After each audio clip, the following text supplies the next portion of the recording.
On 4th of April, while most of the Western world was occupied with family lunches and chocolate, Donald Trump posted a three-sentence message containing a 48-hour military ultimatum, a theological aside, and the phrase, "all hell will rain down."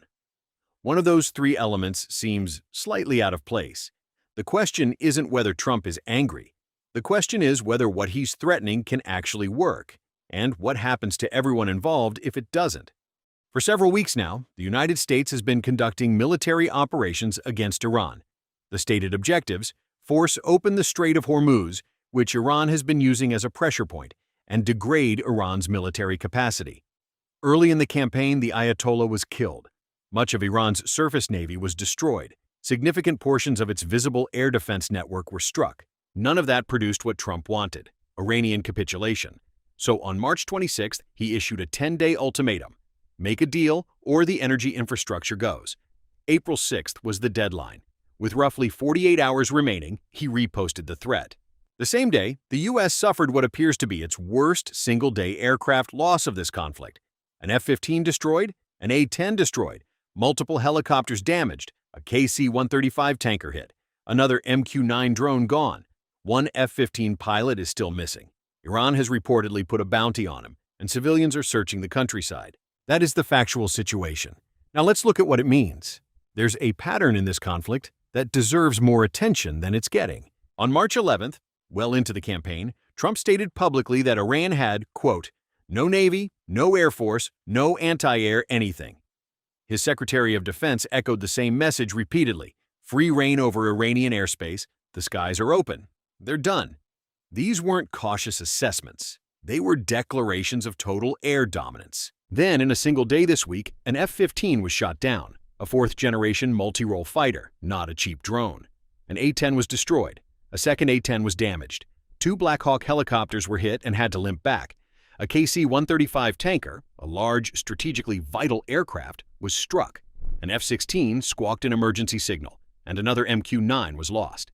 That is not what free reign over enemy airspace looks like.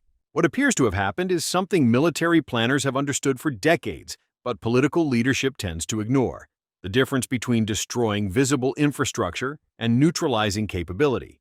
Iran, it turns out, had mobile air defense systems stored in underground bunkers. When U.S. forces struck the known fixed sites, they assumed those corridors were clear. The Iranians then chose their moment and pulled the launchers out. The passive infrared systems reportedly being used are harder to detect and intercept than older radar-guided missiles. The U.S. military appears to have been flying into corridors they believed safe, and finding out they weren't. This matters for one very specific reason: credibility. When a government repeatedly tells its own military, its allies, and its domestic audience that the enemy is finished, and then that enemy shoots down an F-15, it doesn't just expose a tactical miscalculation, it undermines the entire information architecture that military operations depend on. The troops operating in those corridors were likely doing so on the basis of official assessments. If those assessments are wrong, whether from genuine intelligence failure or from the pressure to project confidence rather than accuracy, then the gap between what's declared and what's real has direct consequences for the men and women in those aircraft. That's not an abstraction. One of them is currently hiding somewhere in the Iranian countryside with a bounty on his head. There's a particular brutality to the way modern information management in war works. Statements made for domestic political consumption, to reassure a public, to project strength, to maintain a narrative, inevitably filter back to the battlefield. When the political leadership says, "we have total dominance," the operational planning adjusts accordingly. If it's wrong, the cost is paid not at press conferences, but in aircraft. Trump has now issued what is effectively the same ultimatum he issued on March 26th, repackaged. The 10-day deadline becomes a 48-hour deadline. The language escalates: all hell will rain down. But the underlying problem hasn't changed. Weeks of intensive military operations have not produced the political outcomes sought. Iran has not capitulated. The strait has not been opened. And on the day before this ultimatum was reissued, the U.S. had its worst day of losses in the campaign. The mainstream narrative will frame this as Trump projecting strength ahead of a major escalation. That framing isn't wrong exactly, but it's incomplete, because what the pattern also shows is an administration that keeps announcing victory and then having to announce it again, which is not what victory looks like. Here is the deeper problem. And it's one that transcends this particular conflict. When a military campaign is not achieving its political objectives, there are three rational options: adjust the strategy, negotiate, or accept that the objective is not achievable at acceptable cost. What is rarely a rational option, though it is a very human one, is to do more of the same thing, harder, on the assumption that quantity will solve what quality could not. The evidence in front of us suggests the U.S. is moving toward that third option. Ground forces have been flowing into the region. Elements of the 82nd Airborne, the 10th Mountain Division, Marine Expeditionary Units, Army Rangers, Special Forces. The aircraft mix has shifted toward ground attack support: A-10s, Apache gunships, transport helicopters. Reports suggest the White House was discussing ground options the same day that F-15 was lost. That is not coincidence. When air power alone fails to achieve an objective, the pressure to add ground forces builds, partly from military logic and partly from the political need to do something. The problem is that the conditions for a successful ground operation haven't been established. One of the prerequisites for inserting ground troops into contested terrain is air superiority, or at minimum, the suppression of enemy air defenses over the operational area. The technical name is SAID, suppress enemy air defenses. You need to hammer every known and suspected air defense site in the zone, so your helicopters and transport aircraft can operate without being shot down. But the Iranians have demonstrated this week that they have a reserve of mobile systems that can be repositioned from underground facilities. Suppress what you can see. They bring up what you can't see. Declaring an area clear and then inserting troops into it creates exactly the scenario where a CH-47 Chinook, which can carry 20 to 24 combat-loaded soldiers, becomes a very large, very slow target. Then there's the target selection question, which is where this campaign has entered genuinely dangerous territory. The U.S. has begun striking civilian infrastructure: a bridge in Tehran, universities. Iranian officials confirmed this week that scientific research facilities are being deliberately targeted. The rationale, presumably, is coercive. Make civilian life painful enough, and the population or leadership will conclude that the cost of resistance exceeds the cost of capitulation. There is a long historical record on this. It does not support the theory. The strategic bombing campaigns of the Second World War, which were vastly larger in scale than anything being discussed here, produced mixed results on civilian morale at best. In Britain, the Blitz hardened public resolve. In Germany, it didn't collapse the regime. Production actually increased in some sectors until very late in the war. More recently, Israeli bombing campaigns in Gaza and Lebanon, whatever one thinks of their other effects, have not produced political capitulation. Bombing a university in Tehran and announcing it proudly does not make the Iranian public want to surrender. It makes the Iranian public want to know who is bombing their universities. An Iranian minister said this week with some precision, "Destroying buildings does not destroy the structure of science. It depends on its students, on talent, on creativity, which are inexhaustible." That's the kind of statement that rallies domestic support. The U.S. just handed it to him.